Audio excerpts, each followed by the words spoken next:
Good afternoon. Today I'd like to show you how an approach called narrative approach is used to do a research. And then the material is coming from John Creswell's books, 2013, Choosing Five Approaches. So I hope that after students look at this example, then they can start to see how the narrative study look like, how the approach is applied, and actually how the data analysis is done. Because samples like this is very good for students to understand and start to make a difference between some approaches that they maybe never heard of. Or the most important thing is how exactly the data analysis is done after they got the data, because getting data is maybe easy, but analyzing them might be challenging. Okay, let's begin. The title is Living in the Space Between Participant and Researcher as a Narrative Inquiry. Okay. Examining ethnic identity of Chinese Canadian student as conflicting stories to live by. So the title is quite long and a bit confusing, but actually this is a study about how Chinese immigrant students have to learn in Canada, and then how the stories, conflicting stories. Let's see what kind of conflicting stories. Actually, it's conflicting narrative, conflicting roles that immigrants must fulfill, and this one is a young student. Okay. So the abstract show that the schooling experience of first-generation Canadians and which should interact with the cultural experience. You see that? You start to see some conflict here in terms of stories to live by this student. This long term, so it's a long term because the researchers need to spend about 2 years just to continue this collecting narrative from this sample. School-based narrative inquiries are also not only at home but also in school. An examination of ways in which expectation for academic performance and behaviors by teachers and peers and immigrant parents at home. So how these two conflicting schools and homes, there are a lot of conflicting things, as you can imagine, because they are immigrant, have contributed in shaping their ethnic identity. So variable school, variable home, and result is ethnic identity of a Chinese immigrant in Canada. Okay. This is interesting, and maybe narrative is the best way to use to apply to this research. Right. So let's begin of the study itself before, but I explained already this is about the conflicting values and role expectation at homes and in schools in shaping an ethnic identity of a Chinese student in Canada, right? So this narrative inquiry, narrative approach, is intended to provide a glimpse of the intersection of conflict influences shaping the life of immigrant students. You see this? Very interesting. It sounds like an interesting subject. I drew on existing narrative and ethnographic account. You see, there's a lot of mix, but don't mix. Okay, this is just a name. This is a narrative and ethnographic accounts, meaning that ethnographic is more like a group, because this student also part of the group, so a little bit mixing up, but not that much. The basic approach is narrative because main source is the narrative story from these samples. Okay, and then the framework used is a very old one. Maybe you say, "Oh my God, it's so old." It's Dewey's philosophy are interconnected between experience and education. See, experience means living in Canada and at home with the family of her own student, and education with new culture, new education. So the student's name is Aimee. Aimee's story are set into this framework in three-dimensional narrative inquiry space. So this terminology comes from the Glendinin. This lady she's very experienced. She wrote about at least 5 books about narratives research. Glendinin, I think his name is Laura Glendinin, Italian family.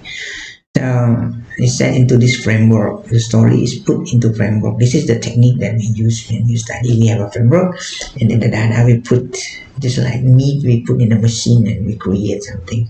So the data story narrative is put into a framework. Okay, this framework, and then the school is 2001 to 2003, so 2 years, and then the interaction is done with Aimee, her classmates, her teacher, her parents, and other members of Bay Street School. So this is her school. Then the story are a means of exploring interaction of influences. So influences around Aimee that shape her identity. Very interesting, right? So let's hear how this is done. The method is observation, of course, when you first come to see the student to talk, and then this is a story how she met her, and then what the material that she collected is this one, school-based participant observation, document collection, into the conversational interviews with key participant, meaning people around her too, right? The writing extensive field notes about her, interview with her, interaction with other participants to explore the quality of this Aimee. Her teacher, classmates, family members, or the center is Aimee because her identity is the focus. The unit of analysis is her creation of her ethnic identity or her identity as a new immigrant. Okay, interviews, conversation, informal, documents, school notice, announcement, notice, agenda, minutes for school meeting, sample student work. So this kind of type of thing you have to do in 2 years. Imagine that. And the result is, as we see before, that this is a conflicting thing. So Aimee has to live in a conflicting story from home and school. So conflicting stories. Number one is the result is that language, home language and school language. It's a funny story that she pretends she doesn't know. She doesn't understand what people talk, right? I said, why didn't you do that? Why did you pretend you couldn't understand? Said, I don't know. I was trying to hide my identity. You see, this is a narrative of how she tried to hide her identity when some Chinese friends tried to talk of Fujian language with her. She just pretended she doesn't speak that language. Maybe she did, but I think she speaks that language because she's just first generation. I don't know. I was trying my identity, and then yeah, I don't. The person doesn't like. I didn't like Aimee for a long time. Yeah, a long time. And then there's a language aspect, and then how the school language conflicting with home language. Yes, and so. And then also values, parents' value conflicting with peers' value. She has to live this and has to put them together into her identity at the end. So in addition to pressure to academic pressure, Aimee was also under pressure to behave according to her peers, teachers, and parents. So many conflicting values here. And then dim sum with her mother friend. So you see, you can read this one. It is really funny and stories about her life, right? And next one is teacher expectation conflicting with parent expectation. So you can imagine that. There's a door and no one can close by me. But what's wrong with it? Elaine, stuck. I have to kick it shut. Don't know how to kick. How about your sister? She goes home earlier, grandmother and grandfather. So this is a story about how to behave at home, how to behave at school, thing. And then there's also experience and a narrative inquiry. So this is really a reflection of the narrative in the researcher here. Just try to think about, look back, what the tension acting. This is really the tension of acting as researcher with a focus on learning about experience become more apparent as a researcher become less clear. You see that when you deal with someone for 2 years, you no longer feel like, oh, I'm researcher. Maybe you feel like more of her friend, something like that. You see that tension of acting as researcher, and this is a reflection. The role of narrative inquiry, role of long-term participation was critical to this narrative inquiry. So when you collect stories from your sample, that you should not mess around. Right? You are a researcher. The sample is the sample, and they have kind of reflection. And the discussion is that he put back a glimpse of challenges of immigrant or minority children might encounter as they negotiate. They have to produce their own sense of identity. Yes, Amy's story reveals in way in which immigrant and minority students might be pulled in many directions. Yeah, sure, yeah, you have so many things to fulfill, you have so many people to satisfy, right? So the story highlights the potential conflict. Yes, of course, there's always a conflict.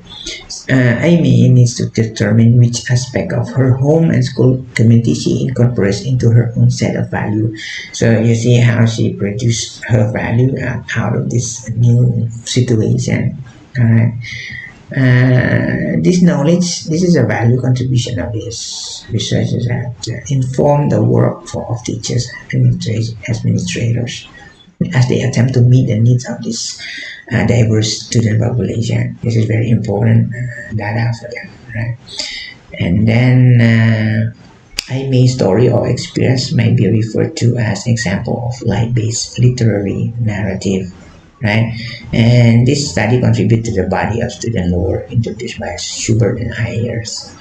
Right, so we can read the conclusion is that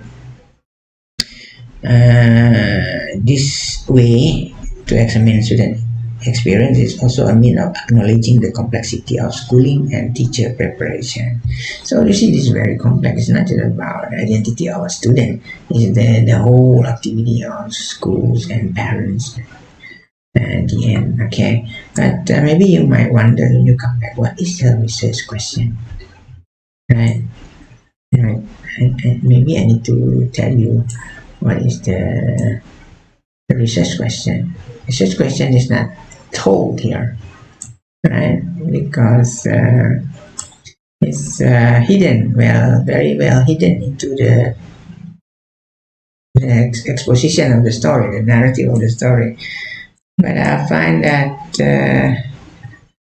the question is actually hidden somewhere. I need to show it. Oops, my computer a little bit. Okay, so the research question, just to clarify, it's really here, right? Yeah, it's hidden. They don't tell. It's under the theoretical framework. I examine, this is researchers say, ways in which the many influences in her home, Amy's home, school and neighborhood life with family members, peers, teachers, administrators, and school curriculum events intersected to contribute to her overall experience or learning of a sense of identity as an immigrant student in Canada. So the question is, this is the answer. This is the fact that can you pull out a question out of that sentence? So sometimes people don't tell the research question, but you can tell from their objective. Okay, this is the objective examination of particular ways in which influences of someone's on somebody's will produce intersected, they call it intersected, not really contributed or intersected to contribute to overall experience. Okay, I hope this video might be more value of you. Good. Maybe next video. See you again.